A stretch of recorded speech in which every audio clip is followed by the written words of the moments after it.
தமிழ்நாட்டின் பல்வேறு பகுதிகளில் பெய்த கனமழையால் விளைநிலங்களில் மழைநீர் தேங்கி நெற்பயிர்கள் சேதமடைந்துள்ளன. அறுவடைக்கு தயாரான நிலையில் இருந்த பயிர்கள் மூழ்கியதால் விவசாயிகள் கவலையடைந்துள்ளனர். கும்பகோணம் சுற்றுவட்டார பகுதிகளில் பெய்த மழை காரணமாக சோலையப்பன் தெருவில் உள்ள விவசாய நிலங்களில் மழைநீர் தேங்கியது.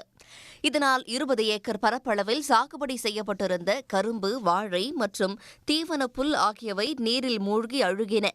சோலையப்பன் தெருவில் உள்ள வடிகால் வாய்க்காலை ஆக்கிரமித்து கட்டடங்கள் கட்டப்பட்டதால் மழைநீர் வடிய வழி இல்லாமல் நீர் வயலில் தேங்குவதாக விவசாயிகள் வேதனை தெரிவித்தனர். கடந்த ஒரு வாரமா பெய்த மழைக்கே பார்த்தீங்கன்னா இது குளம் மாதிரி தேங்கி கிடக்கு. இந்த தண்ணி வெளியே போகிறதுக்கான ஒரு வடிகாலோ எந்த வசதியுமே இல்லை. நாங்கள் கடந்த முறை எல்லாம் அழிவு ஏற்பட்ட போதே நாங்கள் மாநகராட்சி நிர்வாகத்துக்கெல்லாம் தகவல் தெரிவித்தோம். எல்லாரும் வந்து பார்த்தாங்க, அதிகாரிகளும் வந்து பார்த்தாங்க. ஆனால் கோடை காலத்தில் ஒரு ஸ்டெப்புமே எடுக்கல.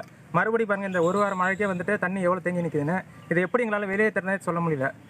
திருவாரூர் மாவட்டத்தில் கடந்த ஒரு வார காலமாக பெய்த கனமழையால் சுமார் 1000 ஏக்கர் சம்பா பயிர்கள் நீரில் மூழ்கி சேதமடைந்தன. விவசாயிகள் கடந்த 20 நாட்களாக நேரடி விதைப்பு மூலம் சம்பா சாகுபடி பணியில் ஈடுபட்டு வந்தனர். கடந்த சில நாட்களாக பெய்த மழையால் ஆனைக்குப்பம், பனங்குடி, நெய்க்குப்பை உள்ளிட்ட பகுதிகளில் பயிரிடப்பட்டிருந்த நெற்பயிர்கள் நீரில் மூழ்கி அழுகின. இந்த நிலையில் கிளை வாய்க்கால்களை அரசு உடனடியாக தூர்வார வேண்டுமென விவசாயிகள் கோரிக்கை விடுத்துள்ளனர். அந்த இதில் வந்து எங்களுக்கு வடிகத்துக்கு ரொம்ப இது பண்ணி கொடுக்கணும். இந்த வெங்காய தாமரை எல்லாம் போட்டு மூடி கிடக்கு, தண்ணி வராமல் வெளியிலே போக மாட்டேங்குது, வயலில் தேங்கி நிற்கிது. இதை தெளிச்சது உள்ளே இருக்குது. இது வருமா வராதாங்கிறது என்னன்னு எங்களுக்கு புரியல. அதை நீங்கள் வந்து அரசாங்கம் வந்து கொஞ்சம் உதவி பண்ணி கொஞ்சம் சீக்கிரம் பார்த்து கொடுக்கணும்.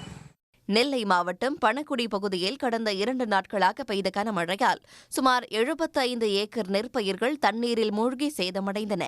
அறுவடைக்கு தயாரான நிலையில் இருந்த நெற்பயிர்கள் நீரில் மூழ்கி அழுகியதால் விவசாயிகள் கவலையடைந்தனர். சேதமடைந்த நெற்பயிர்களுக்கு அரசு நிவாரணம் வழங்கவும் விவசாயிகள் கோரிக்கை விடுத்துள்ளனர். உடனுக்குடன் செய்திகளை தெரிந்து கொள்ள சன் நியூஸ் பெல் ஐகானை கிளிக் பண்ணுங்க.